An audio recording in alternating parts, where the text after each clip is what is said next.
మన ప్రభువును రక్షకుడైన యేసుక్రీస్తు నామంలో మీ అందరికీ నా హృదయపూర్వక వందనాలు. ఈ ఉదయకాలం దేవుని మాట, నీవు కోరినట్టే నీవుకు అవునుగాక. అవును ప్రియమైన దేవుని బిడ్డలారా, మన దేవుడు మన ముందు 2 మార్గాలను ఉంచాడు. ఏవి కోరుకుంటాం అనేది మన ఇష్టానికి వదిలేశాడు. నువ్వు ఆశీర్వాదం కోరుకుంటే ఆశీర్వాదం ఇస్తాను, నీవు ఏది కోరుకుంటే అది నీకు ఇస్తాను.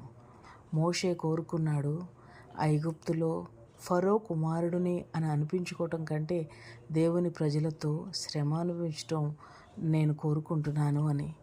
ఈరోజు నువ్వేం కోరుకుంటున్నావు? దేవుని బిడ్డలతో కలిసి జీవించాలని కోరుకుంటున్నావా? ఒక ఆనందం, సంతోషం కావాలని కోరుకుంటున్నావా? లోకంలో ధనం కావాలని కోరుకునేవారు ఉన్నారు, ధనము కన్నా దేవుడు కావాలని కోరుకునేవారు ఉన్నారు. నీవు కోరినట్టే నీకు అవునుగాక. నీకు స్వస్థత కావాలని కోరుకుంటే దేవుడు స్వస్థత ఇస్తాడు. శరీర స్వస్థత ఎంత ప్రాముఖ్యమో అంతకు మించిన ఆత్మ సంబంధమైన స్వస్థత కావాలి. హృదయానికి స్వస్థత కావాలని కోరుకుంటే దేవుడు దాన్ని నీకు అనుగ్రహిస్తాడు.